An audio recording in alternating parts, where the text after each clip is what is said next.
Good evening. My name is Monty Martin. And I'm Kelly McLaughlin. And we are the Dungeon Dudes. Welcome to our channel where we cover everything Dungeons & Dragons, including advice for players and guides for Dungeon Masters. We are live here on Twitch this evening for a very special Q&A. Yeah, we're going to be taking a look at some of the Patreon questions involving encounter design. So that's something, this is going to be the first in a monthly Q&A session that we hope to do. And it's a way of us expanding the type of things that we're going to be offering for our Patreon community. So we've been gathering questions from the community for some time. If we have time towards the end, we'll also take questions from the chat. But we're going to be looking at some of the questions that have been sent to us beforehand as well. Yeah, we asked our Patreon supporters to send us the questions that they have on encounter building for Dungeons & Dragons 5th edition. So we're going to be discussing and covering questions on building combat encounters, balancing combat encounters, building creative encounters, even non-combat based ones like role-playing and puzzle-based and those types of encounters. And seeing what we all got. We got over, I think, almost 50 submissions. So we might not get through them all. Apologies in advance if we don't get to your question. We've tried to go through and pick. We felt there was a couple duplicates in the list, but some good questions nonetheless. And so, for those of you wondering, we have a phenomenal Discord community for our Patreon supporters. If you're interested, if you haven't checked us out yet on Patreon, it's patreon.com/dungeondudes or in the description below. You can check that all out. The Patreons are the lifeblood of our channel. And we've been doing cool events like this, both, on Twitch and on our Discord community, to engage and chat with us a little bit more. But even if you aren't able to support us on Patreon, we're going to be involved in some really cool upcoming events as well. Yeah, so should we tell them about the one happening tomorrow? Is that where we should start? Yeah. So, unfortunately this year, we were not able to go to Gen Con. Nobody was. And that was kind of a big disappointment for us because we were all very excited. We were going to bring the whole crew down to Gen Con. Everybody was going to go. But because that's not happening, we were able to get Monty and myself onto a panel, which is happening tomorrow night at, I believe, 7 p.m. Yeah. And that's going to be on RPGs, running RPGs online. Yeah. Yeah, go ahead. Yeah, and that'll be with the Wandering DMs and a few other awesome panelists, including some really cool folks from both Wizards of the Coast and WebDM as well. So a lot of other awesome panelists are on that panel, not just us. So we're really excited about that one. As well, we will be sitting on the judging panel for a awesome adventure design contest run by Saga Forge Scribe that will be a Halloween adventure design contest. You can find the details for this at wearesaga.com/sagaforge. But this will be writing a fantasy RPG one-shot adventure. It can be for any game system. And there will be some really cool prizes, and we will be sitting on the judging panel for that, judging the adventures. And I believe there are options as well to get feedback from us as well on your adventure. It's all being done. There are some prizes that are being donated. It's all for charity for a great cause. So please check that out. At Saga Forge. It's a really cool event coming up quite shortly. So that'll be going forward as well. And if you have an awesome adventure that you're working on writing, you want to enter it into the contest, check it out. It's got to have a Halloween theme. It's pretty open-ended otherwise. Yeah, I mean, in the worlds of Dungeons & Dragons, Halloween can be anything with monsters and mayhem. So it is pretty open-ended. I've also never judged other people's adventures before, so that's going to be exciting to try to be as critical as possible. But I'm a very nice and forgiving DM, so I'm usually looking for what sparks creativity and interests. So I'm going to have a lot of fun with that. Also, I do want to announce that thank you to all of our fans, because we just recently passed 200,000 subscribers on YouTube, which I thought was a really cool thing for us to accomplish. And so that's kind of paved the way for us to do more exciting things like more Twitch streams and more content. And we started doing our tier ranking videos on YouTube as well for the subclasses of all of the various classes. So a lot of extra stuff coming down the pipeline that we're very excited about. Yeah, it's super cool. We're really thrilled. Kelly was over here today. We still actually have some of our production equipment set up from the filming that we were doing. We were filming some new episodes, ranking our Bard subclasses, and I think we also did today our video on cliche campaign concepts, which was a lot of fun. So those ones are coming up in the next couple weeks. So we're doing lots of cool stuff as well. But today, the major topic is actually going to be looking at questions from our Patreon supporters. So for those of you following along with us in Twitch today, feel free to pop into your questions. We might not be able to get to the questions from Twitch directly until the very, very end, though. But feel free to comment on and provide your own answers to the questions as well. And we'll see if we'll check in with chat and see how that's going. And jump in. Shall we? I think this first question here by Daniel is a great place to start. And I have some really good answers for it. So Daniel C asked us, what do you do when you realize that an encounter is terribly unbalanced one way or the other mid-combat? Do you fudge the dice, introduce an NPC or monster that will sway the battle, or just let things play out as they are? I've run into the situation so many times. I don't know about you, Kelly. Oh man, me too. I've come up with a few different things that I use to monitor whether or not the combat is going in the right direction or the wrong direction, or whether the combat is being blown through by the players, or whether they are going to struggle. And there are answers, I think, on both sides. Monty, do you want me to start with some of my answers? Yeah.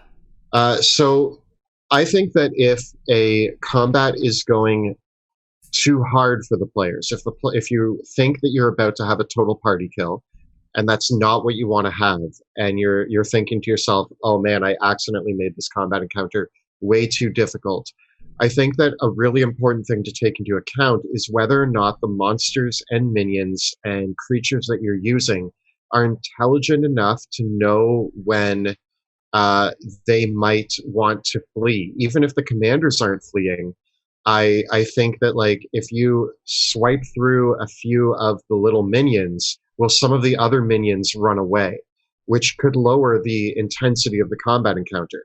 Not everybody has high morale. I think of, for example, if you have a bunch of goblins and a bugbear and you determine for a low-level party, oh man, this is too challenging for them and I put too many goblins in here. Maybe after 3 or 4 goblins die, another 3 or 4 say, screw this, I'm out of here, and run away. Yeah, just because a fighting force can win the fight doesn't necessarily mean they're willing to make the sacrifices of their lives to win that fight. You can look through plenty of historical examples of winnable battles, battles that could totally be won, but the cost of life that needed to be spent to win that battle, one of the sides was not willing to spend it. Yeah, of course, they were going to win, but they were not going to accept the casualties that would come from doing that. Morale is always a good factor. I want to call out one specific thing of not to do. Don't fudge the dice. Your players know. Straight up, they know. I believe this very vehemently. I don't think fudging the dice is a question of should you do it or should you not do it. It's if you fudge the dice, your players are probably doing you a favor by not telling you that they know, but they know. They know it happened. And especially in a losing battle, the players know they're losing. And if all of a sudden the monster attacks start missing and the damage isn't as high, they can smell it. They just can. They know it's happening. They know that you're bailing them out. So if you're gonna one way that you can bail them out that doesn't look like bailing them out is subtly reduce the hit points of the monsters. So find some of the monsters in the encounter and turn them into minions with 1 hit point. The next hit that happens, they die. Because the players never really know how many hit points all the monsters have. So if you do need to adjust something on the fly, do that. Another thing as well is if you're really not sure, maybe hold back those reinforcements. Or if the enemies see that they are winning, give the players an out. Give them an opportunity to surrender and have the enemies capture them. This happened the other night in one of our Untold Tales of Drakenheim. I made an encounter that was harder, that I knew it was a hard encounter. I didn't think it was going to be as hard as it turned out to be. And the players kind of made some interesting moves that made it harder than I expected it to be.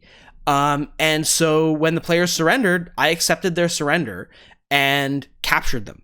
And the NPCs can say surrender or die, and deal with the players fairly. Maybe it's a bit of a stretch, but if you're facing a total party kill or the small immersion break of capturing the players, it's probably worthwhile. And then you can engineer a situation where the capture is not as clean and the players have an opportunity to escape and make up for their mistake, but they still suffer a loss and they'll still feel like they've been defeated. So the enemies that know they're winning can say, hey, we're going to win. And if you don't surrender, you have the opportunities to surrender now, or we are going to kill you. And that might work, right? And then the choice is back on the player side. And I do think that a capture scenario is much more interesting, and like stripping the players of their belongings and having them have to break out and formulate a plan becomes a much more interesting dynamic. And now it also changes the pace of the encounter and gives it a new layer. And I do think so. The other question is, what if you realize that the player characters are going to trounce through the encounter? And I think there's two ways to go with this, and I'm going to make this very simple. Number one, sometimes just let them trounce over the combat encounter. Let them win. Let them feel the glory of utterly destroying that dragon that you thought was going to pose a threat, and they just absolutely destroy it. They get to feel like the big damn heroes in that moment. On the other side, if this is happening a lot, and I actually have said this in a few of our videos, but I always have a B team of minis that makes sense in the setting. They're reinforcements. They're additional creatures that could show up. And if the battle is really swinging towards the players just trouncing it for the 5th battle in a row, I might have reinforcements show up 1 or 2 rounds in to tip the scales to make it more interesting and dynamic. So those are ways that you can play around. But honestly, let them beat some of the encounters easily.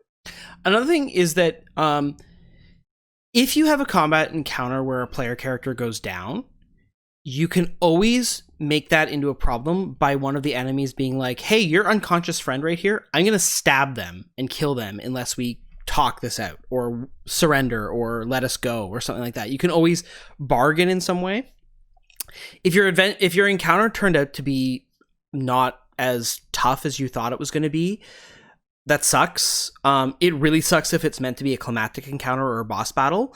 In our video that came out today on the weakest high level monsters, a few people were like, we had some comments of people saying, oh, well, these monsters are like the Lich in particular. Like the Lich is a schemer, so it would never have a direct combat anyways. But the players want that. Like the players want to have an epic knockdown showdown with the evil wizard. Like that is a thing that people get excited for in D&D.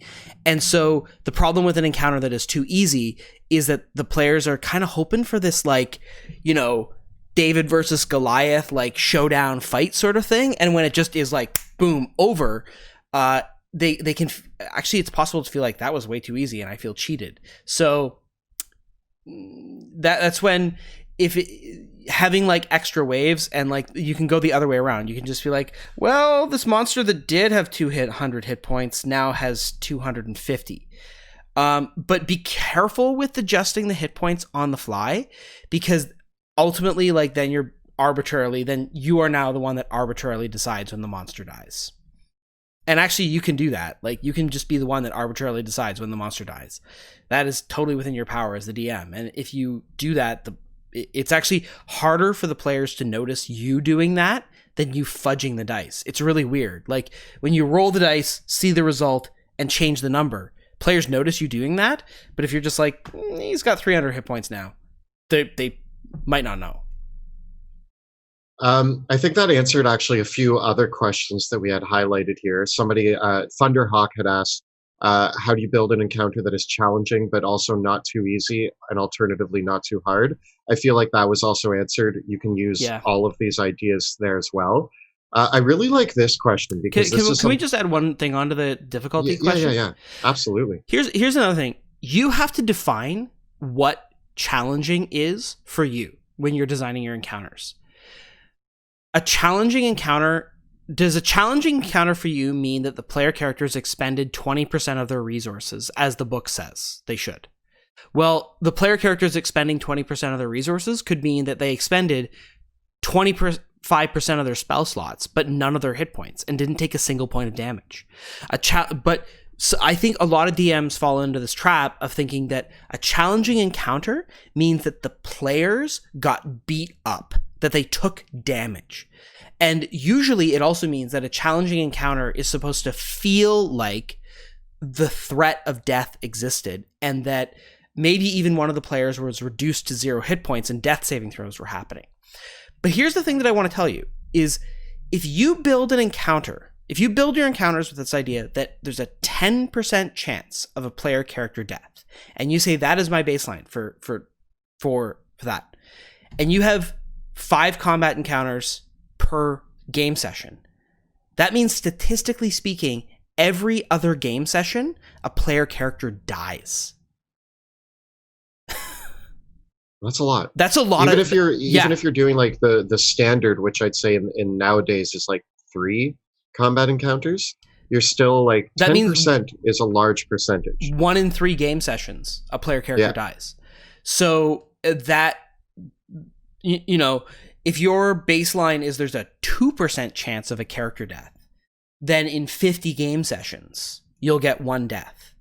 So you really have to actually think about like how common do you want death to be or defeat to be in the party. And I will say that another way to make it feel challenging is just make sure that there's an objective that like make sure that the success and failure of the encounter is not necessarily pinned on do the players live or die.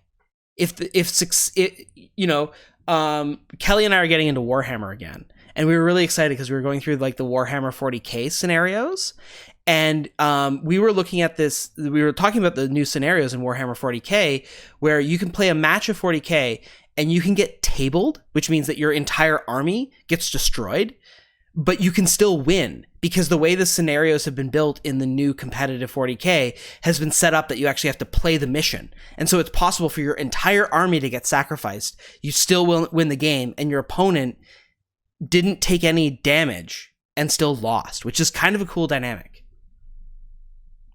I like this question here about terrain because there's a lot of different ways the terrain works in D&D. So Hardy LaBelle asks, is building encounters for tabletop terrain like your Dwarven Forge sets different than building encounters for other formats like virtual tabletop or theater of the mind? The biggest answer I have for this is first of all, yes. And if you are using something like Dwarven Forge or you have some sort of 3-dimensional terrain on the table, what immediately happens, and Monty and I discovered this over years of playing together, we started off using tiles, and then we graduated up to Dwarven Forge. And when we implemented Dwarven Forge into our tabletop, what happened is that players started to see things that were always there, but thinking about it in a 3-dimensional way. When you're looking at a flat tabletop or you're imagining a tabletop and somebody describes that there is a balcony on that house over there, there's a good chance that most of the players will still focus on the area that they're fighting in. And maybe one player might say, well, what about using that balcony? When you use 3D terrain, what ends up happening is the house is there with a balcony. There's actual layers to the terrain. And I actually found that was really interesting. Suddenly the combat becomes, the players look at it in 3 dimensions. They think about where they can get vantage points, where their best place to stand is, where they can navigate and kind of drive the combat towards places where they get a bonus or there's a benefit to them playing within those terrain features. And I think that's a really cool thing that happens with 3D terrain. Yeah. One of the downsides of Theater of the Mind is that it's now on the Dungeon Master to describe everything in the environment, and then on the players to keep all that information in their heads.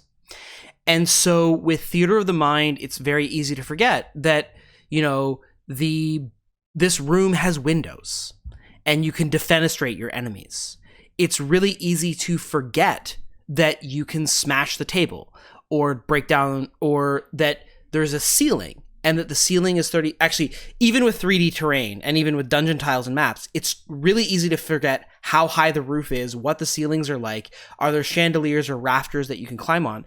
And I think one of the coolest things for me is, as we've been getting into 3D printing as well, and I've been looking at all the 3D printed terrain and the Dwarven Forge terrain that I have already, it's made me look at architecture a lot more and study architecture and how buildings are created. And there's just so much potential in how buildings have been designed. And buildings aren't always made logically. Like, human beings are actually really illogical.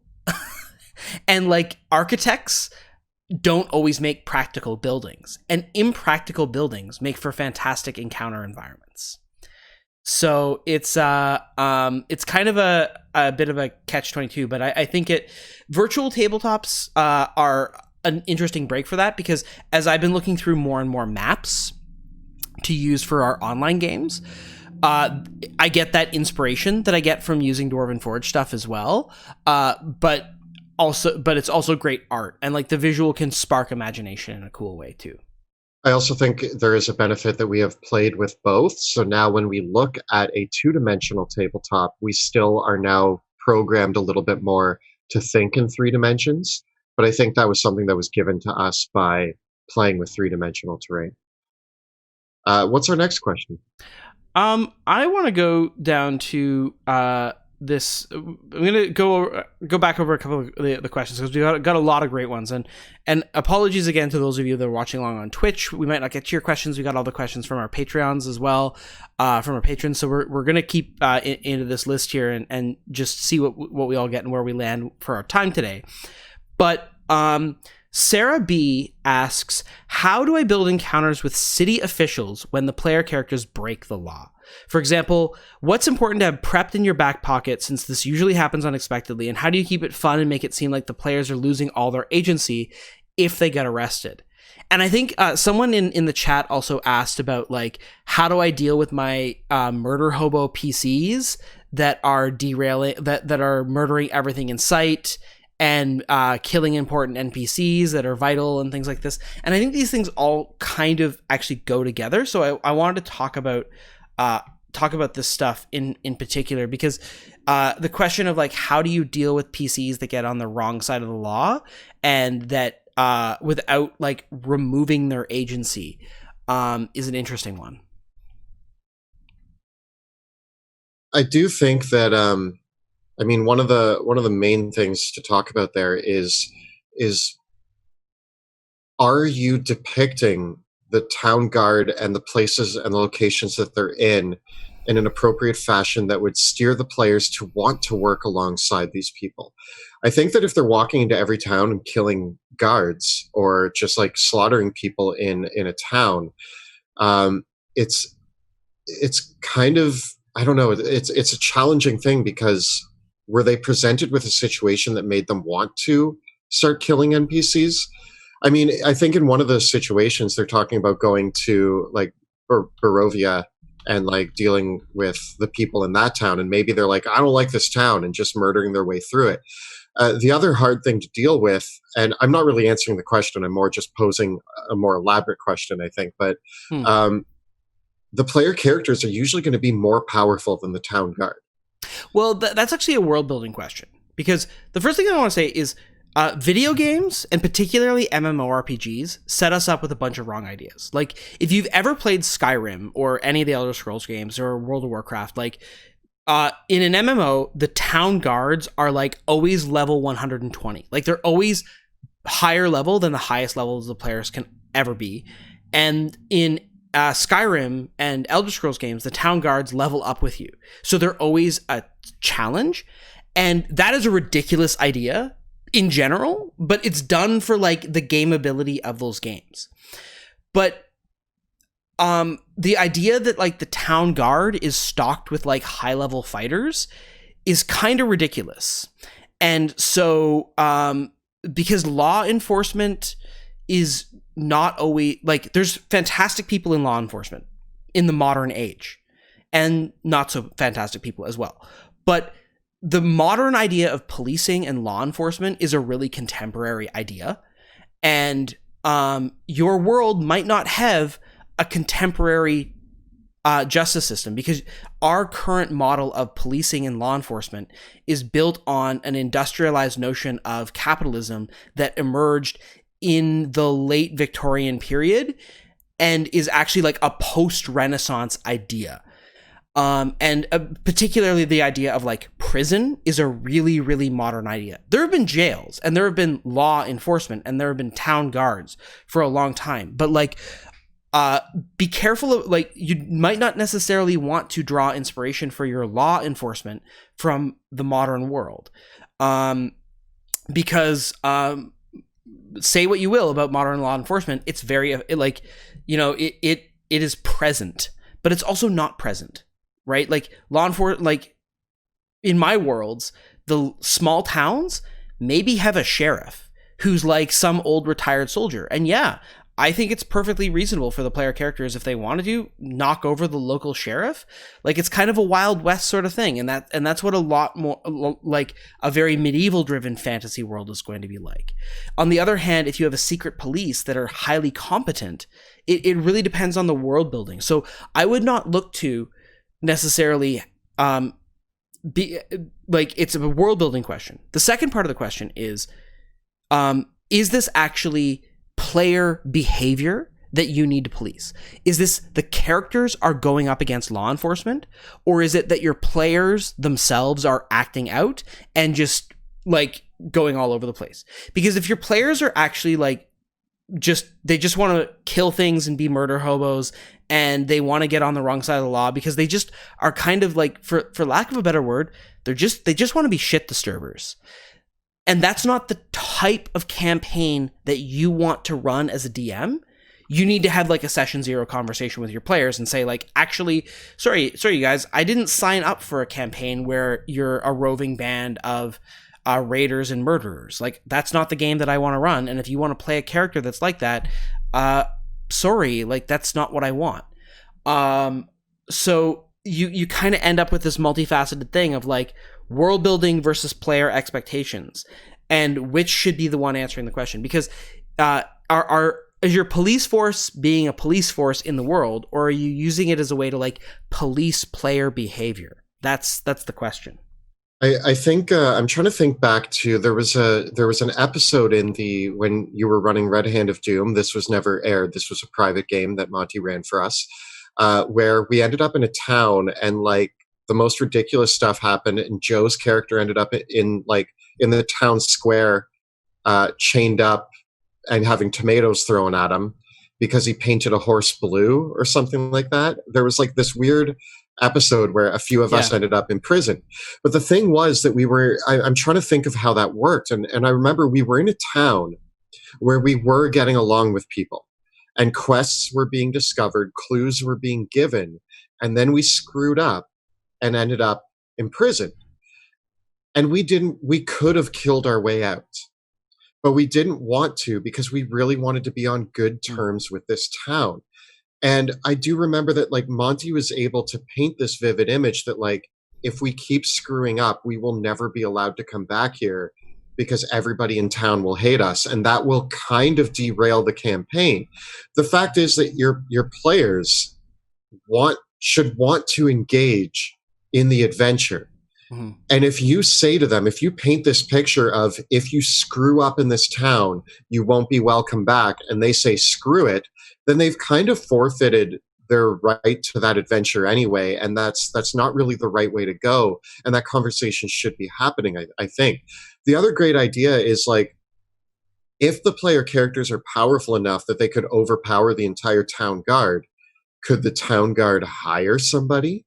Yeah, Maybe. A few people in the chat have mentioned send bounty hunters after them, and I'm a big fan of this. Is, you know, they go and they get some real competent bounty hunters, and then you have to decide like how good are the bounty hunters at what they're gonna do, like, and how ruthless are they. You can introduce some cool rivals and NPCs to come after them, and you can then decide how competent they are. If it's a higher level party, I remember Joe and I always screw things up. This is pretty classic. If you guys might already know this. Joe and I decided in one of our campaigns to open a portal to hell just for kicks and giggles, you know, just wanted to go on a trip to hell to see what was down there.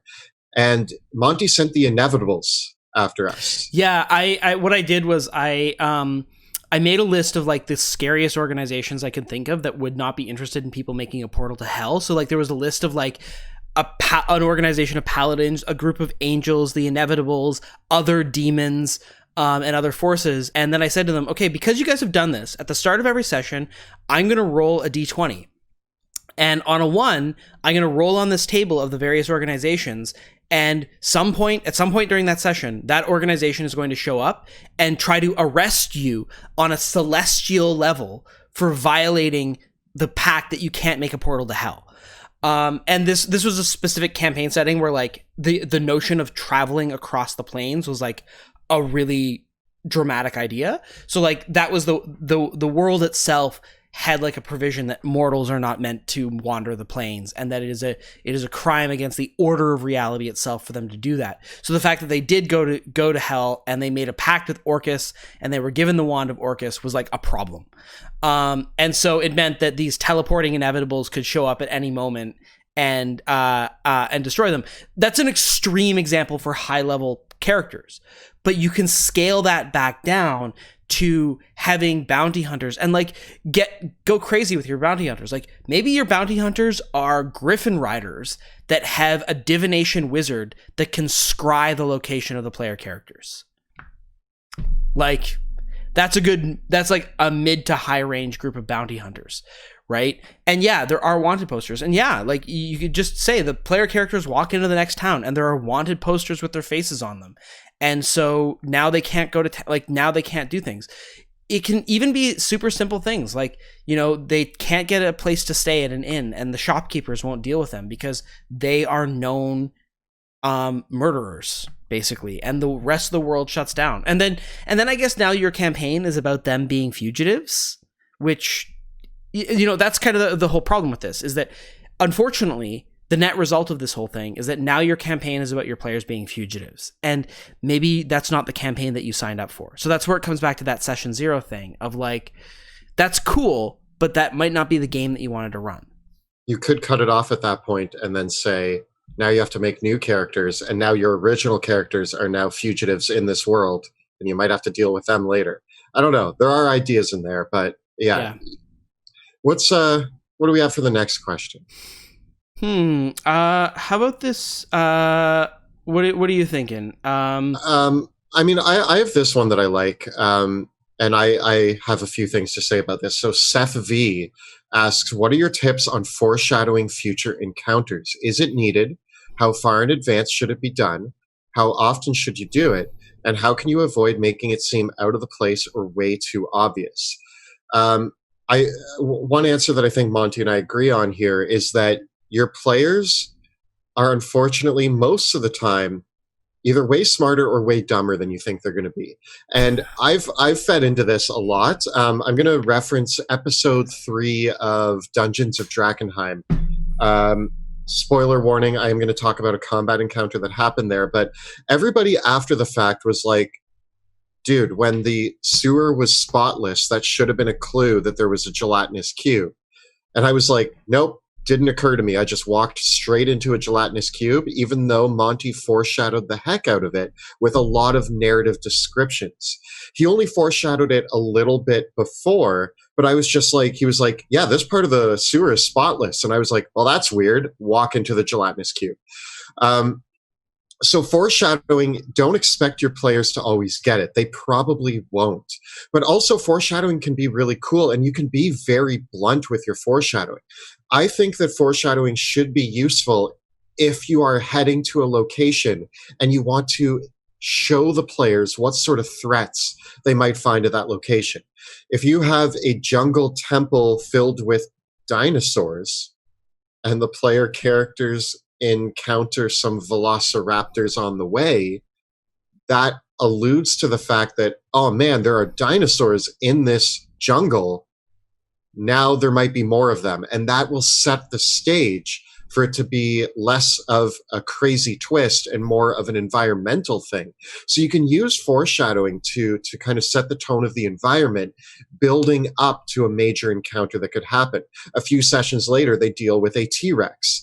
And now, guess what? They knew that was a possibility because of the foreshadowing. So that's how I like to use foreshadowing. Is your players might not always get the clues, and that can be fun. And then in retrospect, they'll understand it. Or you use foreshadowing by giving samples of the types of monsters that might be happening soon. And that way the players are like, oh no, I'm scared to go into this location because of what might be waiting around the corner. I think that a thing to bear in mind is always err on the side of giving more information than less. You gain very little as a DM from holding information back. And if you're worried that you're giving out too much information, you're probably still not giving out enough. And it's okay. It's okay. Being cagey, be generous with be generous with information, be forthcoming with your descriptions, and that is totally fine, because this question from VB27 actually, I think, highlights the issue with this.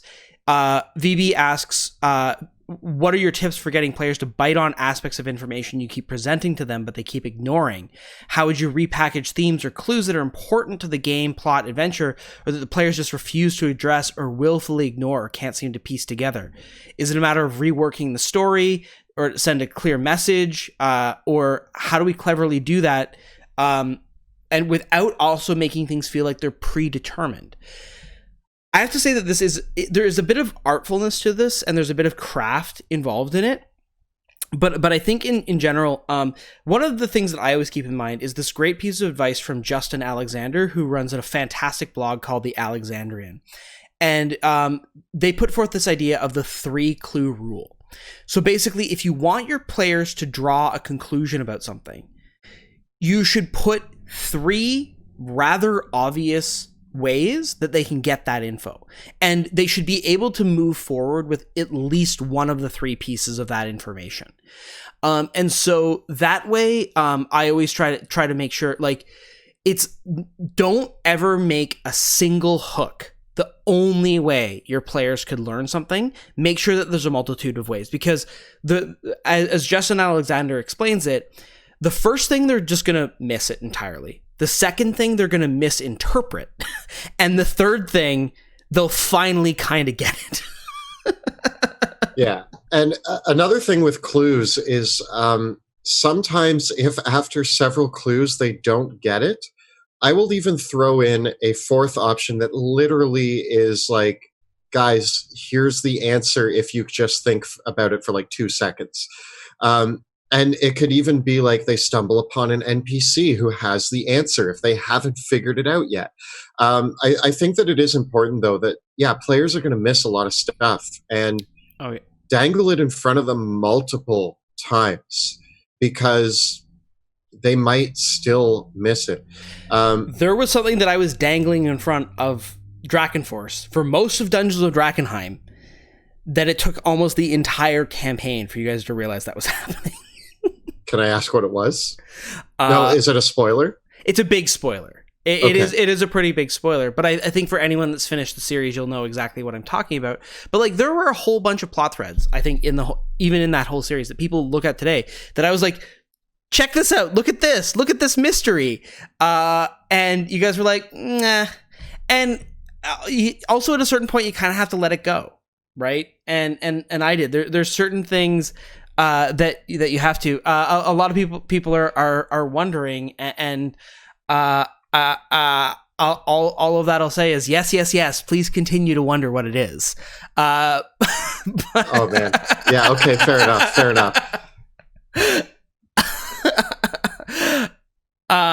Because. Yeah. Okay.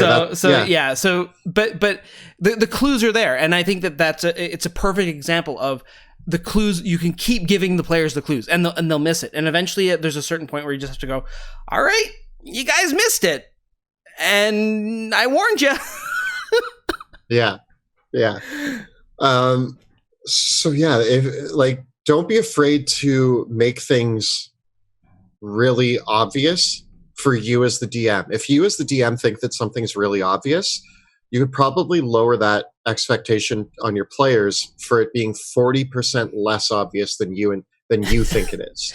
Yeah. And that's just the fact. And I can tell you all through Drakkenheim, we were too worked up over what we were focusing on that anything peripheral was not immediately apparent in our minds, and we would push it aside to focus on what we thought we were supposed to be doing.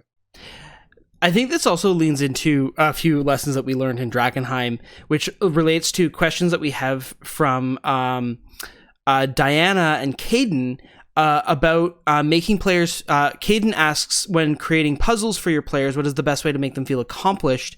Have you ever had a player solve a puzzle in a way that you didn't intend, and how did you deal with it? And Diana added on to this, do you have any tips on giving players constructive feedback in response to puzzle solving? And actually, I'm going to give one really great piece of advice when it comes to puzzles. And this is probably the best piece of advice that I can give. Don't make your players the guinea pigs for the puzzles that you create. There are a million online communities. So if you're making a puzzle or a riddle, a straight up puzzle riddle sort of thing, there's great online communities like our Discord community for our patrons, where you can post your puzzle or your riddle and present it the way that you plan on presenting it to your players and get feedback from people on the internet. They'd love to try your riddle out. I'd love to see your riddles and stuff like that. And you can kind of see for yourself in a microcosm. I think the reason why a lot of riddles fail is that it's actually really hard when you're the one making the riddle or the puzzle to properly determine what is and is not obvious in that puzzle. And so maybe you have to test it out a little bit and throw it out to people. I mean, there's a great riddle from our own campaign that no sooner had it come off the lips of my mouth than Kyle was there in the background tearing his hair out because he knew the answer, but Kelly didn't. But the players didn't. It has to come up. I swear that this comes up in every single Q&A we've ever done. That riddle haunts me. And yes, here's the thing. The riddle was so obvious after the session was over. After the session was over, we talked about it, and Monty was like, okay, guys, what was the answer to the riddle? And we thought about it for a minute, and we finally said it, and then Kyle yelled at us for not saying it sooner. And it's but that's the problem with puzzles. I think also sometimes now riddles are more of a challenge because you need to have an answer. But I think with puzzles and traps, you can actually have a little bit of leeway where maybe you don't even know what the specific answer is. Yeah. And you let your players kind of dig around in it a bit. And either if what they come up with is so stupid and far-fetched that it doesn't make sense, then you say it's wrong. But if they come up with a really solid idea that they have a lot of thought put into, then you can be like, yeah, that would work. Yeah. And that's another way that you can do that. Yeah, you might be able to think of your puzzle not as a puzzle, but as a problem. I did this thing in high school that was called future problem solvers. Shout out if anyone else did this. It was a really weird, nested variant of a debate team. And the whole idea with future problem solvers was that we would get this scenario of this future problem that could occur in society. And I actually remember one of them was what if there was a global pandemic? How would you solve that problem? and like there being discussions about like how do you solve this big global world shattering sort of issue, like how like it was really cool. Like we talk about issues of like technology and stuff like that, but like the microcosm of that idea is that sometimes if your group isn't good at solving riddles and puzzles, instead present them with scenarios that don't have a single right or wrong answer. They just have like you can come up with a flexible solution for how to solve the problem. And sometimes sometimes you can actually deal with like wicked problems. And a wicked problem or a cursed problem is like a problem that actually doesn't have like a proper solution. It's like the legend of Alexander's Gordian knot, right? Like, how do you untie the Gordian knot? Well, Alexander took a sword and sliced him, like, and it is untied. Like that is it. So like be open to like you could create a puzzle of maybe the winning move is to not play the puzzle, and it is to actually like attack it from an orthogonal angle. I was saying this to the to Kelly. We were having this retrospective about like what is the deal with the Queen of Thieves, who is such a riddle and puzzle and problem based character, and like the way to like I was saying this hypothetically, but like if you the Queen of Thieves cheats, and her whole modus operandi is to convince you to play her game. And as soon as you play her game, you've already lost, because that's her whole idea, is that the game is always rigged. So the only winning move is to not play her game. And so that is kind of the essence of the riddle. I remember this one puzzle that you put in front of us again in a home campaign. And again, it was Joe. It's always Joe. Joe's always the troublemaker, or me.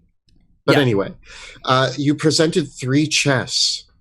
Right. Do you remember this? I do. And if you want to read up about this, the Angry Dungeon Master is the creator of this riddle. And it's a really, really fantastic riddle.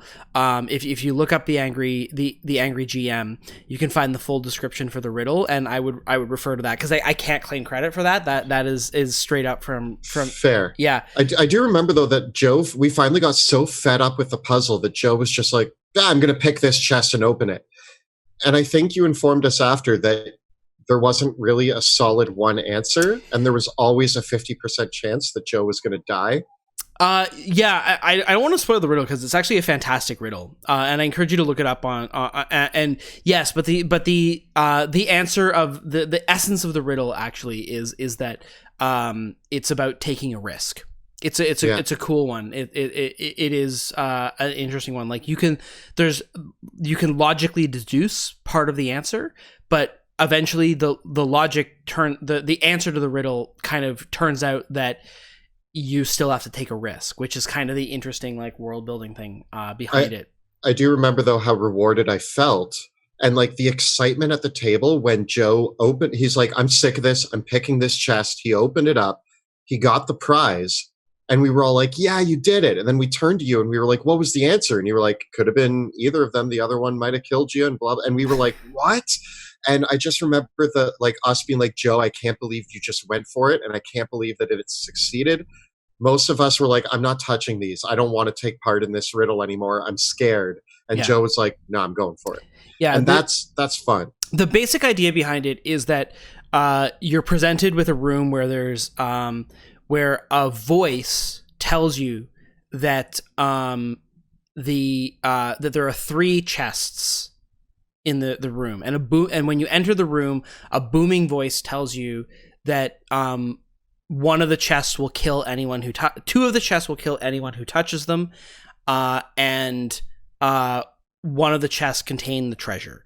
And if you are willing to take the challenge, you can ask a statue in the room a riddle, and the statue will tell you a riddle, and the riddle gives you it's a really interesting like framing thing. And basically the best, I don't want to like sell it short by explaining it here and now. Aside to say is check out the Angry GM's article on this on his blog. The guy's got a very abrasive style, but this is a pretty brilliant thing that he's created. I'm going to move on to this question here. Omar Nouri asks, how do you keep tougher encounters from turning into a slog? Nice. And I And think a few other people asked this. Clock asked the same. How do you prevent dungeons from becoming a slog? And what are some tips to speed up combat? And I think we actually got quite a few questions to this effect as well. How do you want to kick this one off, Kelly? Well, I think first of all, to spice up a combat encounter, we do have a lot of videos that actually reference this, so you should make sure to check out like our constructing combat encounters and all of that.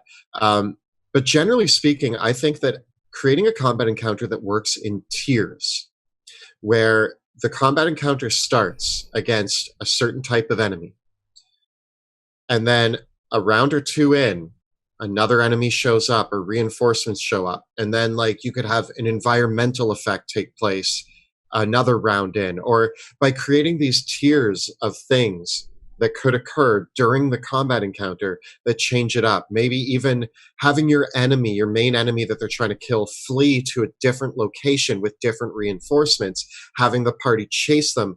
These are ways that also improves a dungeon, in my opinion. Having the enemies fall back to a different room, having your party chase them, and now you've changed locations, you've changed environments, you've added different reinforcements. These are all tools that you can use to actually amplify and change just one room, one combat encounter, next room, next in combat encounter. If you try to think of combat encounters and dungeons as living environments where the people inhabiting that dungeon can move around and change and alter their course of action and call for help and yell at people in the next room or fall back to a room that they have better fortified. This will really impact the way that a dungeon crawl works and your combat encounters work. Yeah. The interesting thing about a slog of a combat encounter is that it's one that is dragged out too long. And you can have combat encounters that are easy, that are slogs, and you can have combat encounters that are hard, that are slogs. The first thing is to also go back to that morale question, is usually a combat encounter that is turning into a slog. The problem with it is that victory is, you know who's going to win this fight. It's just going to take forever. It's like, you know, it's like the whole thing of like, you know, you got to stay in it, right? Like, eventually, you know, you got to write the essay, you got to clean your room, you got to lose 10 pounds, you got to finish that race. There's no other way around it. You got to get there. It's just going to take time to get there. And the great thing in D&D is that we have the ability to speed up time. And you can say that this is a foregone conclusion. And if you look around the table and the combat encounter is going on and everybody is bored and you know how this fight is going to end, you can just say, the fight is over. and you can just have the party narrate how they win and how they do it. I've had that in many cases where I do this a lot when I run Adventures League games, or when I run things where I just say, you know what? You guys have this down to 2 enemies. I know they have like 150 hit points each, and they're not going to beat you now. They can't win. So how does it end? And they just tell me. You do this all the time in Drakkenheim, where like, I think there was a combat encounter where I used Hypnotic Pattern, and the whole combat encounter was undone. And after we successfully killed 1 or 2, you were like, all right, well, the rest of them are all paralyzed right now. So what happens? Because there's 3 enemies paralyzed and 3 of us, and you just let us role play that out. And you've done this countless times. Anytime that a combat encounter rolls down to the final few enemies, if it's not the big boss and it's just a few typical monsters, then speed it up and just let it end and ask the player characters to role play it out. But don't be afraid to mix things up. One of the coolest things happened recently. So this past weekend, I ran a game for charity for D&D Adventures League. We had some awesome folks that came in from the Adventures League, from our Patreon, that donated to charity and got to play with me. It was super cool. We were running the D&D epic Arc of the Mountains. And we had a combat encounter that they were like totally demolishing the combat encounter. And if you've never played a Dungeons and Dragons Epic before, they're really cool and they're totally worth going to. The basic idea behind an Epic is that you have multiple dungeon masters and multiple players all working together for the same goal. So in this particular Epic, all the player characters are part of an army that is assaulting an airship. And then there's an enemy airship captained by giants that is attacking you. So you have to take control of the airship, and you get missions that tell you where your party has to go. And like one table of players will go down to the engine room, and they control the engine room. And because you gain control of the engine room, that allowed the players on the main deck to fire the cannons at the enemy ship that causes like all these random things to happen and affect all the other tables. It's really cool. So we were playing one in our area, we were on the cannon deck, and the player and our group took control of the cannons and like blew up a bunch of enemy reinforcements.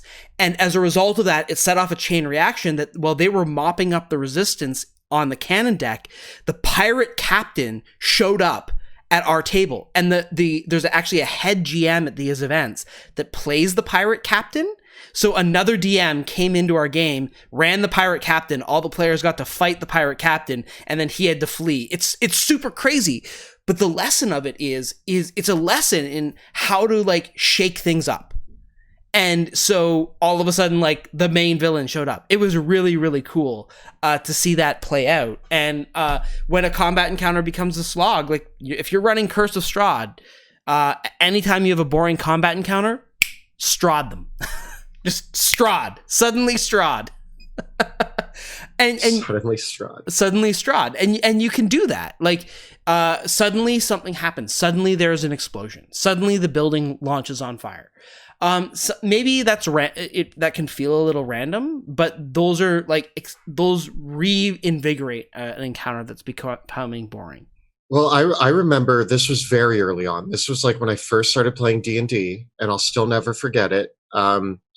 There was a combat encounter where somebody cast a fireball, I believe, and one of the buildings caught on fire. And I was up on a wall fighting a guy who drop kicked me off the wall. I landed on a cart that was being pulled by an oxen, which startled the oxen to run into the burning building with me in the cart. And it was a series of rolls. You had me do a series of rolls, but I failed them all. And it was such a bad turn of events, but man, did that change my interpretation of the battle. I was up on this wall being like, I'm going to fight this guy one-on-one on the wall. And instantly, next thing I know, I'm in a burning building trying to fight for my life. And this actually, I'm going to actually relay this to another question, because I think this one feeds off of what we're about to get into right now. Rachel P. asks, what are some tips for making the environment have a larger role in a combat scenario? My NPCs and sometimes my PCs utilize cover, but especially at low levels when the environment is more simplistic, like a forest, road, town, etc., I struggle to include other fun or challenging aspects for the environment. The fact is, there are a lot of things in Dungeons and Dragons that can be set on fire. And it sounds cliche, but if you are ever having a boring combat encounter, set the environment on fire. Have the enemies do it. Have an enemy cast fireball, or shoot a flaming arrow, or throw a torch at like a group of shrubs, and now suddenly things are on fire. And that changes the dynamic of the battlefield. Have somebody blow something up. Have somebody like wreck a wall. If you have a big bad guy, like an ogre or something, have them pick up a cart and hurl it. Like, change the environment just by breaking it. The more you break the environment, the more exciting it is. And if we are talking about combat encounters in cool environments, adding in something simple like a pool of acid. It could just be a stagnant pool of acid on the ground. But now, just by placing that there, the players and the villains all have the opportunity to throw somebody into the pool of acid. So it just works, even by placing something small, like this water is poison. I think one of the things that's unique about Rachel's question is that they're asking about like forests and roads and towns and caves where you might not be able to put a pool of acid. But you can always put interesting things in the, like, one of the things to remember about those environments is that they all have a vertical dimension as well. A forest has trees have branches. People can hide in branches and stage ambushes in branches. In a town, there are roofs. There are windows. There are balconies. There are laundry lines that people can run across. There are ladders. There are carts. On a roadside, you can even have a ditch. You can have a ruin or a wreck nearby. Roadside, that's a place where you could introduce flying enemies. In a cave, of course, you can always have vertical dimensions. So with mundane locations, any mundane location is just a few bits of thought away from having a three-dimensional element added onto it. And a three-dimensional element immediately adds a bit of dynamism. Anything that can be broken or set on fire, as Kelly said, you can have a fire happen basically anywhere as well. Also, all of those environments, you can add weather to all of those environments as well. A thunderstorm rolls in, and now there are bolts of lightning coming up from above. So with any of those things, there's surprising amount of variation in the everyday, and so just thinking a little bit further about like what are the simple things, because some you might not be able to pool of acid, but in all of those environments you could have a well. Right, you could have a well that someone can get thrown down a well, I guess. Yeah, you could do that. You could do a. So I mean, one of my favorite things to do is I know that I use the pool of acid, but like anything that a player character or an enemy NPC could throw another person off of. It could be on a bridge, could be on a cliff. Yeah. Could be even a cliff that's only like 15 feet high, but tossing somebody off a 15-foot cliff and having them roll down it and land on some rocks is going to be an interesting way to change the battlefield. Yeah, that's an interesting way to shape a road. Like, there's a classic trope of like the roadside thing in movies where like the road is on a hill. So like one of the road goes up the hill, on the other side of the road goes down the hill to like a cliff. So like you can send the cart careening down the hill and it crashes, right? That's a great way to use that too. Yeah. So find ways to just implement 3D dimensions, places that people can throw things, add in weather, and all of a sudden you're going to have a more diverse combat encounter because of the environment. Yep. I want to go to this question that was a little bit earlier that was also asked by Diana of tips and advice for larger groups. And the question for this one, and also like it feeds into speeding up combat in general. And this is a group of Diana says that they're DMing for a group of 7 and does not want to split. And that is completely realistic. At 7, don't invite anyone else. First of all, just don't. But DMing for a larger group, how do we handle this in combat and encounters, and how do we build for larger groups? Because I think one of the big problems with a larger group is that with larger groups, it is way easier for the group to put a weight of attacks and spells and abilities against a single monster. So like if you do one of the common things to solve like the problem of the boss monster is you give the boss a lot of minions. But one of the things that the minion advice fails with is that even when you have a boss monster surrounded by minions, the boss has a target painted on their forehead. And so the group will beeline for the boss and ignore the minions, even when you add minions.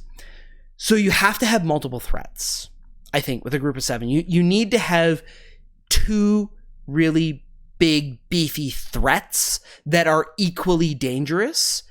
Otherwise, one of them is just going to get destroyed. Yeah, if you're building a combat encounter for a table of 7, rather than having the Lich and the army of skeletons, you have the Lich and like a few ogre zombies, or like maybe not ogre zombies, but like beholder zombies. Like you put in a bigger monster I mean, you could take anything. You could put in a dragon that is a zombie dragon. You could put in a really apt combatant. So now you have a spellcaster, somebody who's good at combat, a big monster. You have all of these different major threats. So now the party has to divide and conquer. All of them are equally dangerous, and that way there isn't a target on one monster. There's a target on multiple monsters, and the minions are still there to pick away at the PCs. Here's the problem, though, and here's why big groups run into problems. So you want to put a challenging encounter in front of them, so you increase the number of monsters, you add minions, you add more monsters. So now, not only do you have 7 players, but you also have all the monsters and minions that you just added, and all these things that you have to resolve turns for. So the problem that now happens, by trying to solve the challenge problem, you've created a pacing problem. Because now, with 7 players, and let's say that you have your necromancer and their zombie minions and whatever, well, now each player has to wait for they get their turn, and then they have to wait through the turns of like 10 other combatants before it comes back around to their turn. So your pacing just sucks at this point. So this is the problem, and like this is actually an active problem for big groups, is you are in this losing situation. It's this negative feedback loop where in order to propose an adequate challenge to your players, you need to add more monsters. But by adding more monsters, you're actually making your combat encounter more boring because you have to wait. Like, there's no joke about it. Like, if you have to wait between your turns, you're going to be more bored than if it's your turn. Your turn is always the best, right? Or where your character's getting affected. So it is really, really difficult. And if you don't want to split the party, you don't want to break the group up, I think that the other like economizing things are, first, use dead simple minions that have one attack and do flat damage. Don't get complicated with your minions. Beef up, double the hit points of your boss monster, and don't even worry about how that affects the challenge rating. Just double its hit points, whatever. And like start looking at more legendary monsters with more legendary actions and stuff like that. And really watch out for adding more monsters, because you could turn your combat back into a slog again. So yeah, for me, it's another argument against the bigger group. I mean, we both have had our own struggles with bigger groups. I once ran an 8-person table, and I only did it once. I ran one night with 8 people, and then I was like, all right, who isn't that interested in coming back? Because I want to cut out like 3 of you. Yeah. That's just, it's a challenge. Yeah, and chat brings up a really interesting problem, is that another problem is that with such a large group and so many combatants, it's really hard for a player to plan their turn in advance, because so much will change from one turn to the next, right? So even like they can start thinking about things as like the next person in the initiative order, but yeah, it's really problematic. So like there's no elegant solution for it. It is one of those things where you're actually always going to make a sacrifice of something. I think you either have to sacrifice pacing and just accept that a larger group is always going to do it slower. They're always going to do it slower, and so you have to like be vigilant about the engagement problem, and don't do things that make it worse. Basically, it's kind of like the situation of like with a large group, you are always in triage. Make sure that the bleeding doesn't get worse. Make sure the patient doesn't get any sick, but you're always kind of going to be treating that problem.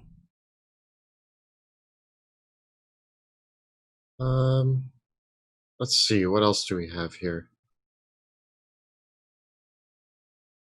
Mm-hmm. A lot of questions about one of the first things we talked about, which is making encounters too hard or too easy. But I feel like there's a lot of options. If you guys want to, definitely check out our common encounter mistakes, and also Combat Tactics 101 and Creative Combat Tactics. Those are some of our videos that we've made that can really help kind of define how to build better combat encounters and all the tips and tricks that Monty and I use to make better combat encounters. And there's a lot of good advice in Yeah. there. Another video that I will point out here, Samuel Cavender asked about how to make upcoming combat encounters and events in your campaign seem scarier. And we actually did one of our favorite videos to film that is one of our lowest watched videos. Is we have a video on how to do horror in Dungeons and Dragons and how that differs from writing horror for a book or a movie or anything like that. There's a little bit of a difference. And both Monty and I are huge fans of horror and how to make it narratively impactful in the worlds of Dungeons and Dragons. We use this a lot in Dungeons of Drakkenheim, and we did a whole video on how to properly do horror. So check that out if you want to make your campaign and your setting a little scarier. Yeah. Nat Angel asked, I went from 3.5 to about 9 years of not playing D&D, so I missed out on 4th edition. I keep hearing about how there are good and bad things about it. Is there any way to incorporate the good into 5e without having to go through all the 4th edition content? What would be some fun ways to do this? My immediate answer to that is check out our video on 5 house rules for simple house rules for better combat, because a lot of that is 4th edition inspired. I think that of the 4th edition stuff that is worth reading again, the 4th edition Dungeon Master's Guide is actually really good, and explains a lot about the premises behind skill challenges, and has some interesting world building stuff in it as well. So if there was one thing that you wanted to check out from 4th edition D&D that is worth it, it is the 4th edition Dungeon Master's Guide. Don't worry about like the complete arcane or the martial power books or the extra player's handbooks, but the Dungeon Master's Guides were really good and definitely worth checking out, and will acquaint you with some of the mechanical things that underpin 4th edition D&D that are worth porting into 5e. Yeah, and we do a lot of our homebrew videos. When we say homebrew, what we're really doing is just taking stuff from 4th edition and stamping it into 5th edition because we like the way that it worked. So if you watch several of our like homebrew, somebody pointed out the grittier campaign options. And I think we did a few 4th edition options in there as well. So pay attention to those. Yeah. So we got some more interesting, more specific questions here that are pretty interesting. One question actually came up that I don't have a great answer for, but I want to come into it because these come into the sensory experiences of creating encounters. This question specifically comes from where is it here? From DL. Is this it's under the Sarah Begin. Do you want to read it out for us, Kelly? Yeah.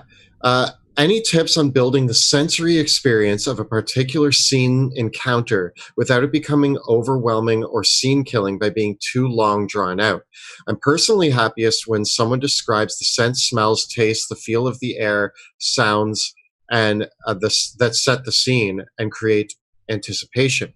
From the resulting of rodents in the dark corners to the muted metallic sound of swords being drawn from their scabbards, I love having a sensory picture painted for me as the player. But when I've tried to paint this for players, sometimes they interpret or interrupt or just want to get to combat or the social scene, and I'm trying to find a happy balance. Would love to hear your thoughts on how to balance this so it still feels satisfying, descriptive, but moves a bit faster. I just want to pull one thing out of this. If you, as a player, interrupt your DM when they're trying to give you a description, especially if you're going to crack a joke or make a pun, that's rude. Please don't do that. Especially when your dungeon master is trying to give you a cool sensory experience. There is nothing that is few things are more insulting to a dungeon master than a dungeon master that is genuinely trying to be descriptive and be sensory. And maybe they use a word and you then all of a sudden turn it into a sexual innuendo. Please don't do that. Your DM is really trying, and I can tell that. So don't interrupt your DM when they're trying to be a good DM. That's Yeah. like, please don't. Descriptions can be hard, so like listen and let your DM do their best, because not all of us can paint a vivid word picture masterfully, and it takes a little bit of work. Sometimes I fumble with my words when I'm painting a picture, and I rely on my players to come along with me and let me try. You know.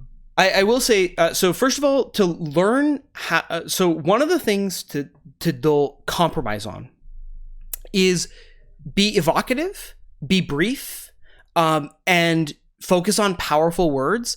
And one important thing for the senses, in particular, watch out when you're using too much flowery language. And there's a fine line between painting a word picture and verbal diarrhea.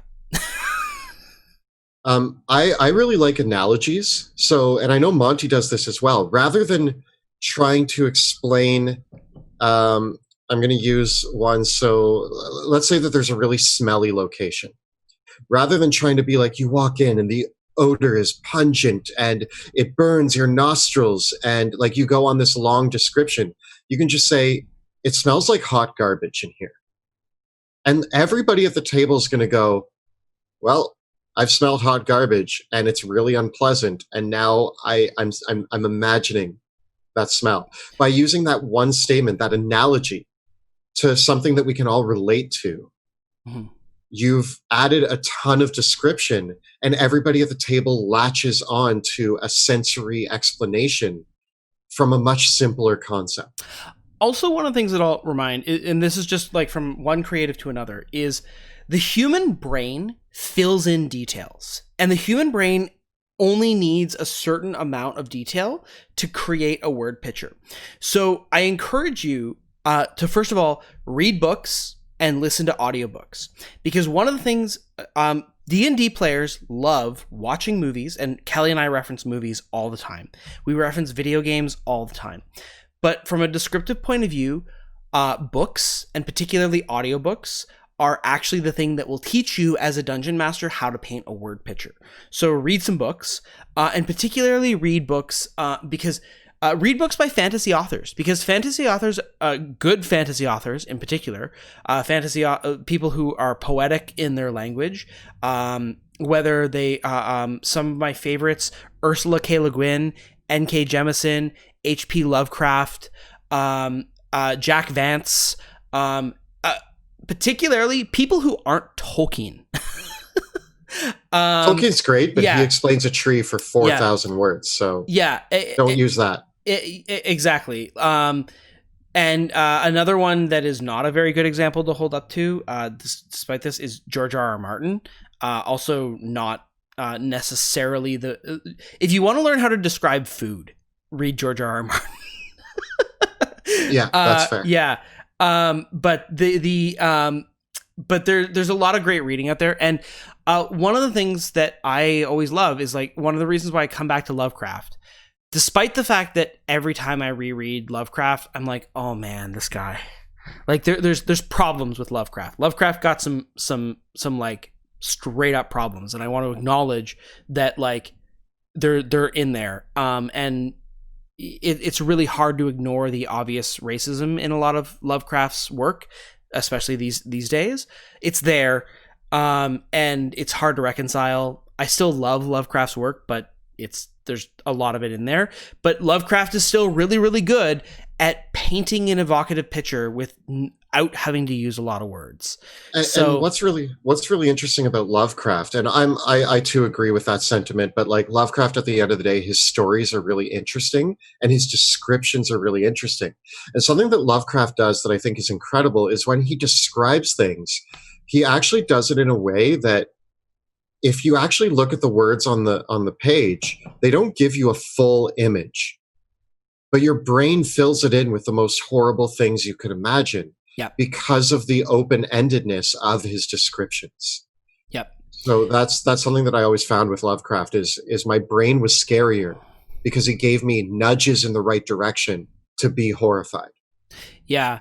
I think that's a great point. And I think that Jack Vance is another author, and straight up, like, Jack Vance is the most important author to read to understand what Gary Gygax and Dave Arneson and the creators of Dungeons and Dragons were trying to do when they made Dungeons and Dragons. Reading, like, if I would put it this way, Tolkien and the Lord of the Rings is the New Testament, but Vance is the Old Testament. And I think both are, like, if you want to understand the history of the game, you've got to read those. But there's so much more out there that is worth reading that will create more things. And I will also just say, like, read works by women in particular when it comes to reading fantasy books. Read books by your standard, like, people who aren't your standard old white guy with a beard that looks like me. Because there's a lot of great writing out there, and I think that the more diverse your reading is, the more you get a greater perspective on that. I think it's really, really important to read books. And if you want to start if you want two books to start off with, The Fifth Season by N.K. Jemisin and Wizard of Earthsea by Ursula K. Le Guin. Straight up. Those would be the first two books that I would start with. Related to the sensory experience, Tom S asked us, we use music a lot to add to the feeling of immersion in battle, role-playing, and exploration. We've been using a YouTube tool to pipe music in with our Zoom Google Meeting sessions. How do you guys feel about music in game? And 2, how do you go about using it in person through remote gaming? I know that Monty and I actually have very different musical setups for Dungeons and Dragons when we run a game. I'll start by saying that I actually love including music in my game, but I'm very careful about what I'm doing with setting up music for my game. And in particular, I don't try to have all these specific songs picked out for my game. Like, I don't want a specific song. I have it very soft in the background. Sometimes I'm even using ambience, and I have 2 playlists on my phone. One called D&D Exploration and one called D&D Combat. And I have my phone sitting there, and whenever we go into combat, I tap shuffle on the combat music, and if we're exploring, I tap shuffle on the exploring music, and I've curated those playlists. And again, I see a few people saying that they find it really distracting. I found that at my game, like, I pick music that is very, for exploration specifically, it's very soft, subtle music that's in the background that to me just adds this nice atmosphere. And the players at my table have really enjoyed it. And then when we start combat, I don't want like this, like, la, la, la, like, I want it to, like, amp up. So I have more amped up music, specifically battle music from Darkest Dungeon I use a lot. And I really just have a playlist of Darkest Dungeon music that I just go boop, and now we're in combat. As soon as I say roll initiative, bam, the battle music comes in and everybody gets amped up to fight. That's the most that I put into it, unless there's a very specific scene that needs music. Literally, unless a scene, I actually specifically remember a haunted house that Monty ran for us. And there was a piano that was playing itself, and Monty turned on a piano ballad while we were entering the house. And that was like one of the only times Monty used music, but man, did that stick out to me. Yeah. Because it was appropriate.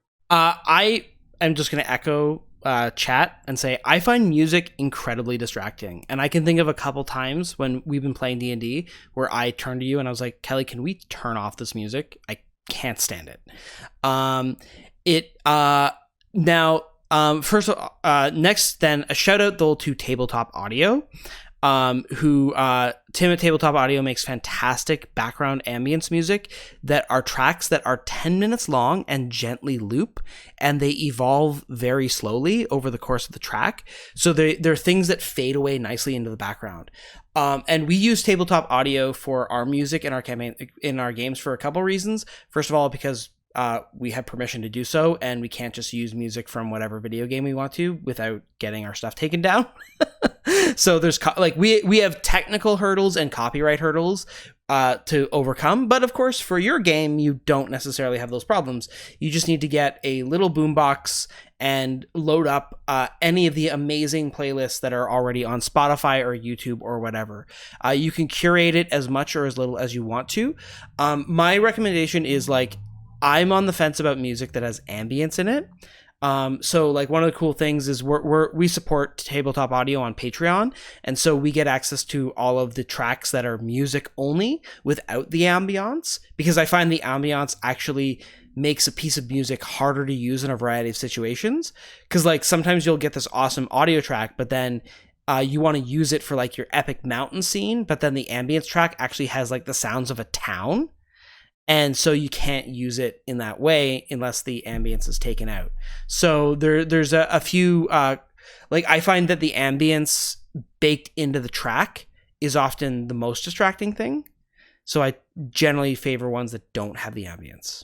Another last point that I want to make about music is, if you are going to use like soundtracks from your favorite movies or your favorite video games, make sure that they are actually not songs that everybody at the table would recognize, because that becomes extremely distracting. I made the mistake of being like, well, what am I going to use for fantasy music? Obviously, Lord of the Rings has a great soundtrack.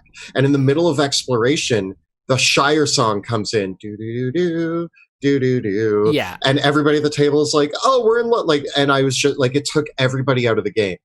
So I actually ended up removing any song that I could pinpoint what movie it was from. Star Wars music was a terrible idea. Like anything that is abruptly obvious. Yeah. If the music fades into the background, that's actually what you want. You want something that nobody at the table is going to recognize, and it's just sound in the background that lightly plays, or don't use music at all. Those I'd say are your two choices. Mm-hmm. So I think a few specific questions. Dwindle asked us, what's the appropriate balance for a coven of hags? What sort of power level would you expect the party to have in order to defeat a coven of hags in combat? The thing is, like, a hag on its own is not that scary, but a coven is. The problem is that the hag coven ability is tied to the three hags, like the fact that they can cast spells. That all three of them have to be alive, and all of them have to be within 30 feet of each other to cast spells. So as soon as one hag dies, they lose spell casting.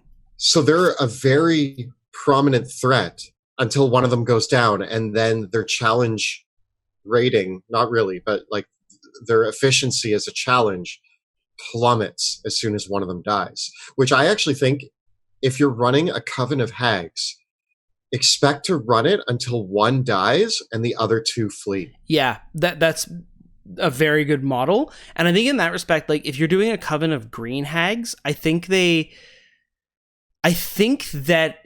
you could probably do a coven with any type of hag, like whether it's green hags or night hags, anywhere between 6th level and 9th level, and that'll be a hard encounter.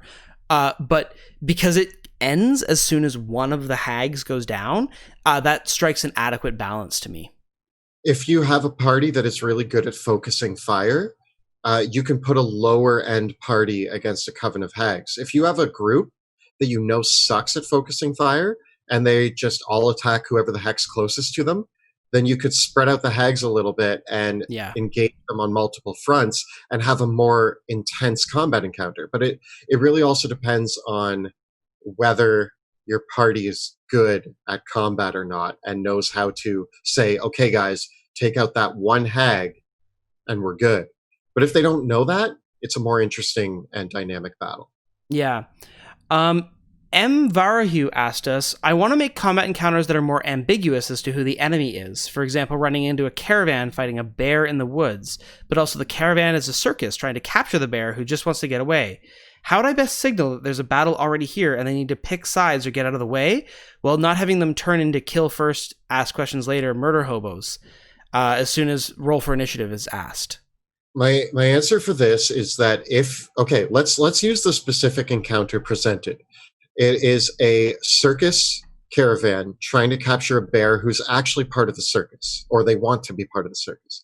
I would literally have, as they approach, somebody yell out something along the lines of, "Come on, guys, let's wrangle this bear into the caravan."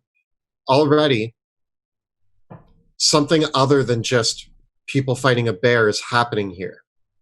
So I would be upfront with it. Somebody's going to yell that out, like, let's wrangle the bear. Come on, guys, let's do this. Or, they hear a commotion up ahead.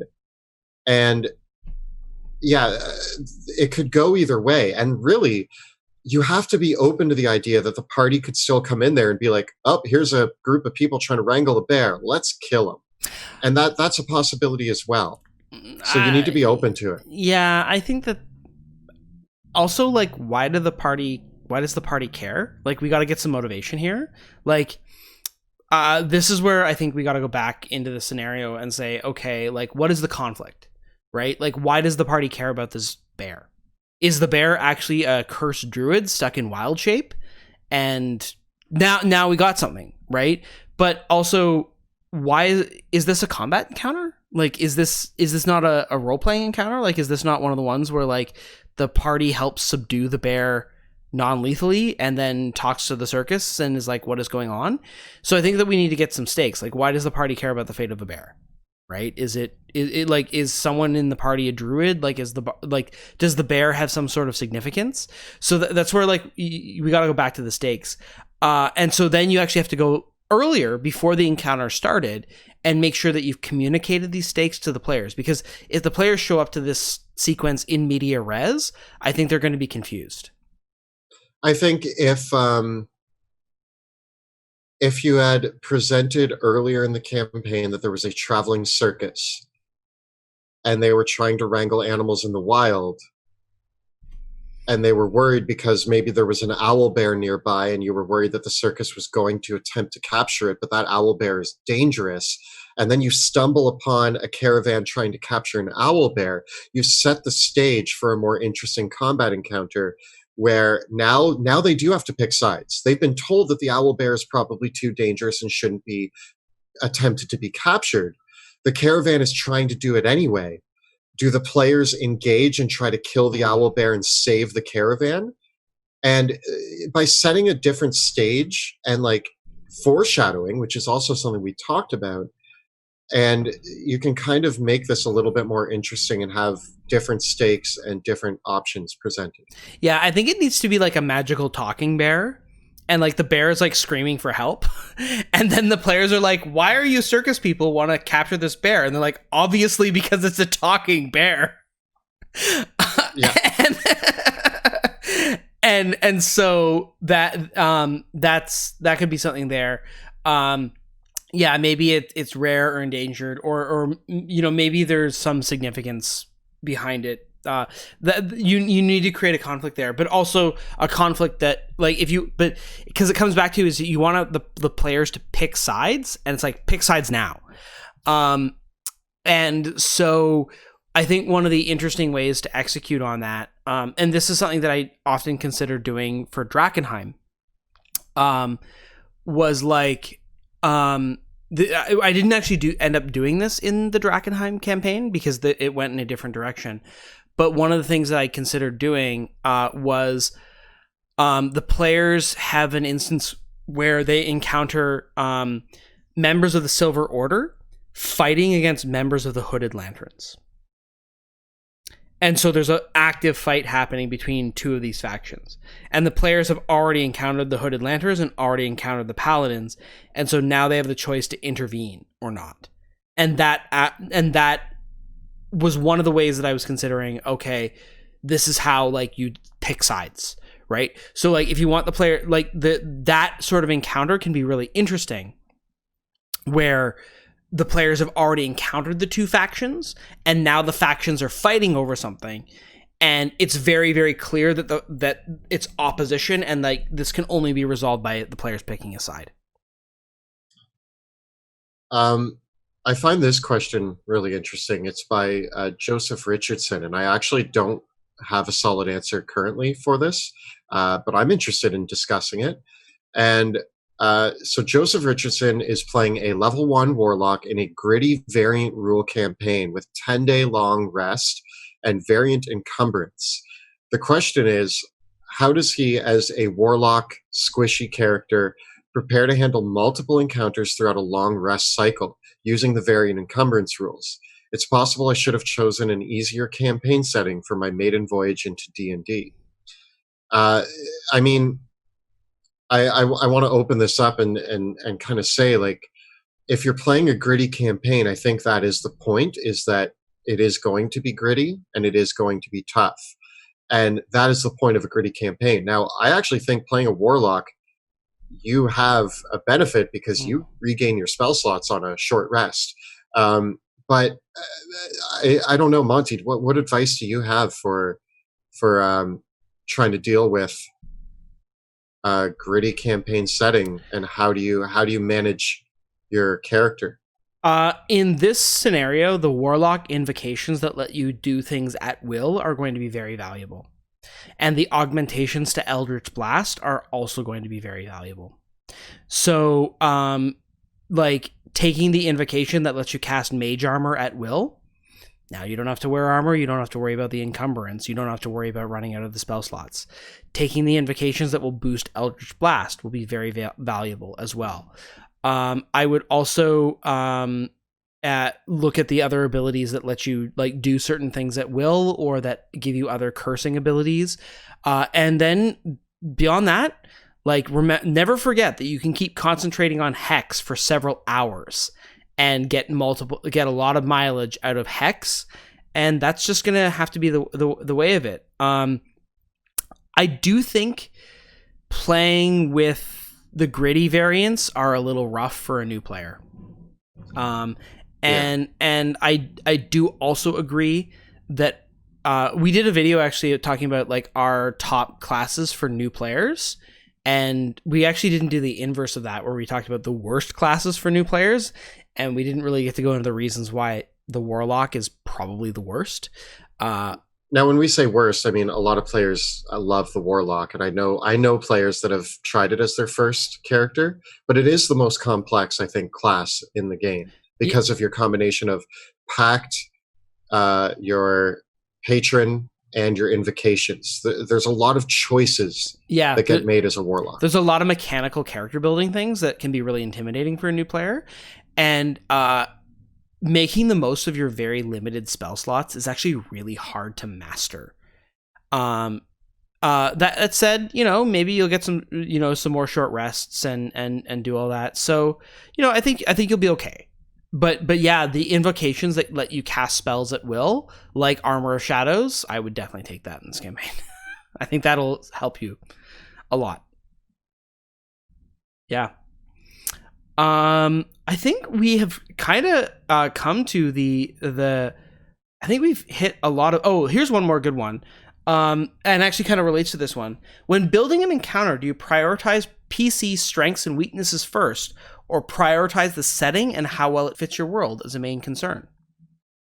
I think the answer is both simultaneously, and you have to strike a good balance. I will say that usually the way that I do it, if we are going to put one before the other, I will look at the environment. I will look at the enemies and monsters that I would like to have in that environment.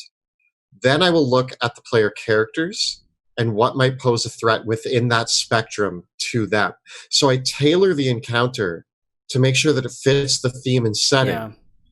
But then also I will move within that theme and setting, because themes and settings can be open-ended. I am running a temple where there are undead. Okay, cool. Now we know that we're sticking to undead. What level is the party? What are their strengths or weaknesses? And which undead are going to inhabit this? That's the order that I do it in. What's going to be in this location? What type of monsters? What's going to threaten the party or actually be a good and decent encounter? What sort of environments? What sort of monsters within that spectrum? And then role play it out. But on the other side, if your players have enemies, the enemies will eventually, and ongoing recurring enemies, those enemies will learn the tactics and strategies of your players, and they will learn about their strengths and weaknesses. I think that you do want to make sure that you are providing opportunities for your player characters to shine. And you should remember that, what they can do and keep their capabilities in mind, both ways, because sometimes a player might have an ability that you forgot about that totally short circuits what you were planning. And sometimes they might have a particular vulnerability that you weren't anticipating. And so watch out for the pitfalls of the strengths and weaknesses. But I'm a fan of letting the fiction lead it, and I want to make things that make sense.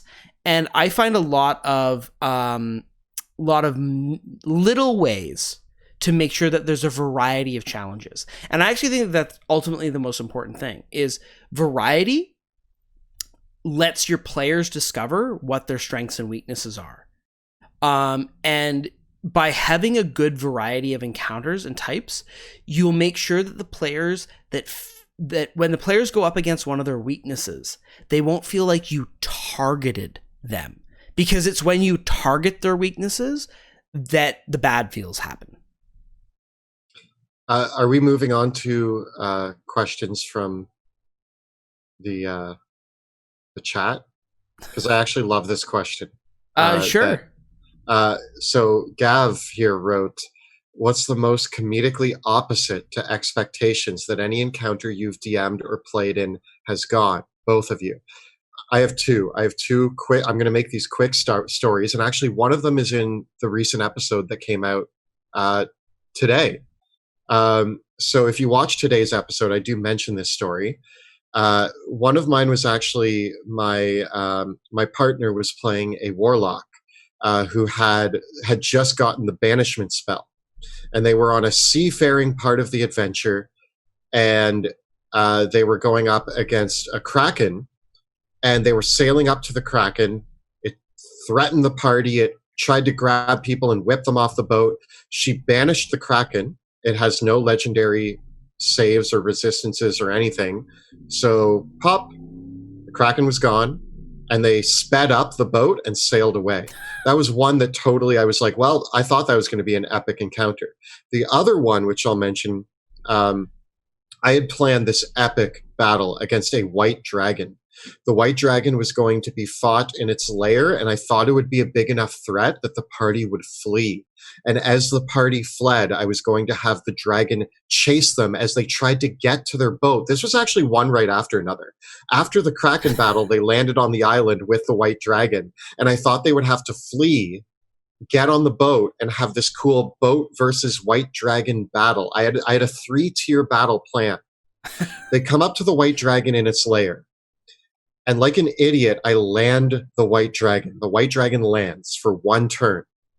That's all it took. The paladin, who had Polearm Master and Sentinel, locked that dragon down. The dragon was going nowhere. Every time I tried to even take an opportunity attack to get away, it was hit and its speed became 0. I couldn't get away, and they just that dragon became useless. It used its breath weapon. It never got it back, and it died so fast. And then they just walked out and were like, cool, we did it. And the 3-tier battle that I had planned didn't occur. At the time, I was upset, but it was one of the most powerful lessons as a DM I ever learned, because my players leapt up out of their seats and started high-fiving, and they had the greatest time. And it was in that moment that I realized that no matter what my expectations were, no matter how big and epic I wanted the battle to be, the players demolished the encounter and had so much fun doing it in both the kraken and the dragon situation. And they always will remember those combat encounters. So although I was upset as a DM, I think that there was a lot of value in the player's experience within those combat encounters. For me, it's the Avalanche Riders. I love that combat encounter. So as a player, yeah, I love that. Right away, I played in this. Go ahead and tell the story, Monty. So the story is that the players were up in the mountains trying to rescue a group of dwarves who were surrounded by trolls, and so the characters they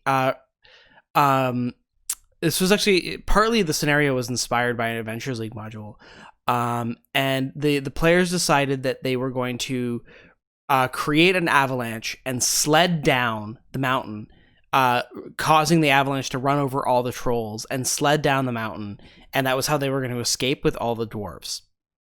And in the midst of this amazingly awesome scenario, one of the player characters pulled out, one of the trolls jumped onto the sled to attack the player characters, and Mitch, our paladin, pulled out an immovable rod and activated the immovable rod as they were heading down the mountain, and used the immovable rod to clothesline this epic troll boss that had jumped onto their sled.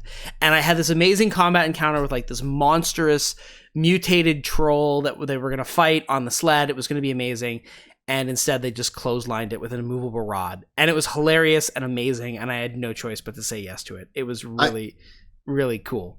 I have to give Mitch credit. Mitch does this thing with D&D where he was our newest player for a while, and instead of really digging into what his player character could do, he always thought outside the box.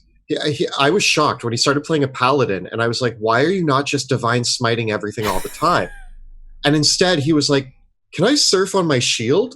Can I use this can I swing on the chandelier? Like, he always wanted to do the most abstract thing, but it ended up being some of the most fun moments in the whole campaign, specifically clotheslining a troll off of a sled on an avalanche going down a mountain. There's many more from Drakkenheim as well, but I don't want to spoil them all. But on that note, Lord Deathfreak asked what the major inspiration for Drakkenheim and its factions were. Straight up, the old Warhammer Games Workshop game, Mordheim, City of the Damned. It's in the name itself. I loved Mordheim as a kid growing up. I remember having my Mordheim Witch Hunters warband that I think is still in my parents' basement somewhere, painted with all of it. I loved that skirmish game. It was so good. And Mordheim was like a huge influence for me on this. Obviously, I'm painting up my Age of Sigmar Skaven army right now, so if you're wondering where the ratlings come from, and I'm unabashed about my influence here. I think those things to me are things that I loved and I thought would make a great premise. For some of the factions themselves, incidentally, a weird influence that I realized, the Hooded Lanterns have a little bit of the Scout Regiment from Attack on Titan in them, especially like their green cloaks and their colors and things like that, and this kind of beleaguered military unit that is in way over their heads. I kind of like that idea, and that was kind of the idea that I was channeling with the Hooded Lanterns, was like this weird combination of like the Night's Watch from Game of Thrones mixed with the Scout Regiment from Attack on Titan, of like they're totally in over their heads, they have no chance of victory, they have no hope, but they're still here fighting to the end, and like they've got like, you know, they're trying to use military tactics and very like mundane strategy to overcome a really overwhelming situation. The other big influences, incidentally, the religious factions, the Silver Order and the Followers of the Falling Fire. The Followers of the Falling Fire are, in particular, are inspired by a lot of real world religious schisms, and particularly apocalyptic religious movements that emerged throughout continental Europe between the 14th century and the 16th century. I was really inspired by Dan Harmon. Dan Harmon's Hardcore History. He has this episode called Prophets of Doom, and that was kind of a bit of inspiration for them, and just a whole bunch of like piecemeal real world religious stuff that I just kind of threw in a vat together. I think I remember specifically, so I don't know if this was intentional, but there was a campaign that Monty and I somewhat wrote together years ago. And we ran it for our group at home, and it was just called the City Campaign. Yeah. And at the time, one of my biggest influences was I was playing a ton of Bloodborne, and I loved Dark Souls and Demon Souls. And I remember that we kind of took some parts of that concept and made Drakkenheim a little bit like that. So I always felt like it had a very Bloodborne-esque feel to the actual city itself. That's something that I have always taken away from it. And I think I misspoke, was not Dan Harmon, Dan Carlin. Sorry, Dan Carlin's Hardcore History, one of my favorite podcasts. I was wondering. I was like, yeah, it wasn't Dan Harmon. I love Dan Harmon's work as well, but it's Dan Carlin, actually. Dan, another huge influence for me, just not in general, but Dan Carlin did this epic history of like the Mongol Empire, and it's awesome. Like Dan Carlin's Hardcore History is amazing, and should totally be on like your listen list. The other factions, the Amethyst Academy is a bizarre mix of Hogwarts, the Unseen University of Terry Pratchett, a very big mix of the way the magical organization is in N.K. Jemisin's The Broken Earth trilogy. Again, N.K. Jemisin is a massive influence on me. And what else? The circles of mages from the Dragon Age games are a huge factor in there. I said Hogwarts, yeah, a big influence. Yeah. Wizard of Earthsea is another big influence. That those magical schools. Terry Pratchett's Unseen University, and also a little bit of the Illuminati. And in fact, the other influence for Drakkenheim is Fallout. And I wanted the Amethyst Academy to come off a little bit like the Institute from Fallout 4. I think we have time for one more question here, and this is one that actually was in our list, and I don't think we got to. I thought that we tried to answer this, but the question's come up again here from SF Squiggy. My dungeons seem really monotonous when I run them. Combat after combat, riddle after riddle, puzzle after puzzle. How do I make my dungeon crawls more interesting and unique from what I've done before? I'm going to relay this back to something that I touched on a little bit earlier, and that is to have things moving within the dungeon. I think that's really important, to have movement and flow, and maybe a quest that is more than just getting through the dungeon. They're after something or somebody in the dungeon, and that will allow them to kind of move through it in a different way and having to deal with that. And I don't know if, Monty, you have other advice, but I feel like we touched on a bit of how to make dungeons less of a slog and combats less of a slog. But any advice for Squiggy? Yeah, I think that this question specifically, we're working on a video on this as well, on dungeon design mistakes. And so check that out when that comes up. But I will say is, watch out. It sounds like your dungeons are really linear. And I encourage you to start thinking about your dungeons as a system and as a fortification, as a place, and rather than as a string of encounters. And so the next time you go to build a dungeon, don't make encounter A, B, C, D, E, F, G. Make a place. Make a functional place. And then instead of, and say, this is where this happens. This is where this is done. Like, this is the ritual room. This is the laboratory. And then fill that with a group of non-player characters, monsters and creatures that could be encountered in a variety of places in that environment. So if you have a spellcaster, well, you have your cult leader. Well, they spend a couple hours in the ritual room, but then they go to the meeting room and the planning room, and the people inhabit the space. They live in the space. It's a space that they live in. Just like, if someone came into your home or your place, you could be in the kitchen, you could be in the living room, you could be in your bedroom, depending on where. And so think about it in that way, and think about the resources and the environment how the people live in that space and use that environment, and they move around it in a dynamic way. So so then when your players go through it, you're going through your roster and you're kind of building the encounters on the fly based on what the players are doing, instead of actually like saying this room has this room has this. Like a way to encounter a puzzle is like, this door can only be opened when someone speaks the password.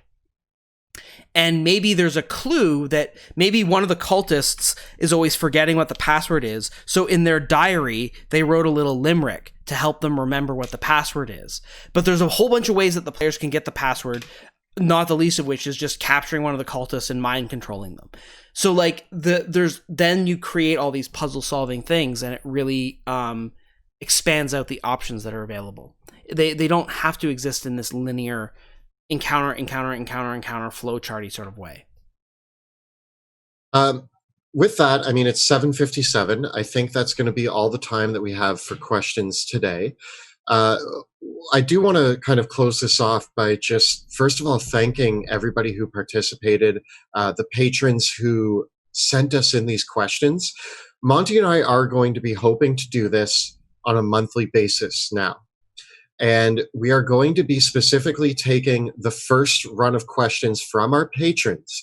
So if you are enjoying what we've been doing, please join us on our Patreon. You can do it for $1 a month or as much as you feel like giving us. And by joining us on Patreon, you will have access not only to our phenomenal Discord, but you're also going to be able to participate by getting your questions front and center for these Q&A sessions. We're also doing writer's room sessions for the patrons. And honestly, with that, that's actually influenced a lot of the upcoming videos. So the patrons are really helping fuel a lot of the content that's coming up. And I had a blast answering some of these questions. Yeah, me too. And it's been a lot of fun. And it really also lets Monty and I kind of workshop ideas as well. And we get to spitball. Like, these are things that we ask each other all the time. This is how we brainstorm building our own worlds and campaigns, is sitting around and discussing concepts like this. So we find this really helpful, and we hope that you guys find this helpful as well. We do hope to put this up. This is going on YouTube, I believe. Yeah, we'll have this up next Tuesday? week on YouTube. Yep. And so for those of you who are watching it, let us know what you thought of it. And we hope to do more of these. We will be announcing the topic of discussion on our Discord, in our Patreon, and I'll try to make a post a little bit earlier next time on social media to let people know that they can come and hear about what we have going on. So thank you all for joining us. Yeah, generally we'll be doing these talks on Twitch on like the last Thursday of each month in general, or I think like the second to last or something like that, depending on the month. We have a schedule coming up, so please continue to join us for this as well. In other news, Shadows of Drakenheim will be returning on August 11th. So please join us in mid-August when we come back to that as well, because we're really looking forward to getting back to the adventures of Wrath, Rudy, and Wilhelm, and back into the world of Drakenheim on an ongoing basis. You can always check out our Untold Tales of Drakenheim and our other videos that we post here on YouTube every week. We're going to be having our tier ranking videos for the subclasses in D&D 5e out every Tuesday, and our regular Thursday episodes as well. So check those out if you haven't seen them already. As a final thing to lead off with, we hit 200,000 subscribers on YouTube yesterday, and it is so amazing to think of how far we have come and how this community has grown, and we could not have done it with each and every one of you. So I just want to finish off by first, I want to give a massive thank you to all of you for watching us on Twitch and YouTube, listening to our podcasts and other platforms. It has been so amazing. And I also want to give a massive thank you to Jill and Joe and Kirsten and Kyle and all the people that have contributed to this project as well, in so many different ways. And finally, a massive thank you to Kelly as well. I think one of the most amazing and rewarding things about this is that, this whole project has just shown just how much friendship and dedication and hard work and a shared passion for a super nerdy hobby that we share can take us. And it's been such a rewarding experience to create, and all of you have been a part of it. So thank you deeply. I'm gonna mirror that, and honestly, I still remember the day that you walked up to me at the place that we once worked together, and you were just like, "You ever thought about getting into D&D?" And that moment on started what ended up, so for several years, was the most fun I've ever had playing games with friends, Yeah. and has now turned into this, which is just incredible. It's been such a rewarding experience, and it's been awesome to share this journey with you, Monty, and also with all of the fans and people who have made this into a reality, because Monty and I just love talking about D&D regardless. We'd be having these conversations regardless of whether you were watching us or not. So the fact that we've been able to turn on some cameras and you guys have participated in watching us and have given us so much, it's really incredible. Yeah. And I will never be able to thank you guys enough for what this has meant to Monty and I. I never would have imagined that those days when we used to work in the shop together, and I would come up to you and be like, "So Kelly, today we're going to talk about necromancy."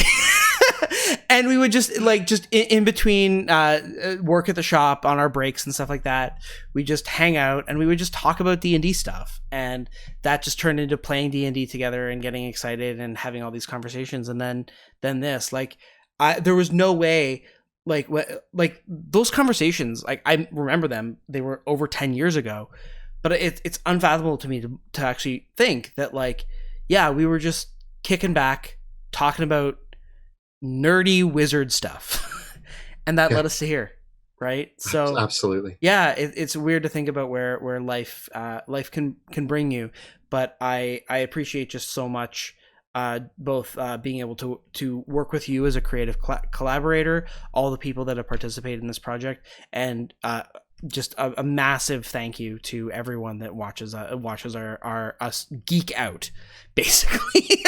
Yeah.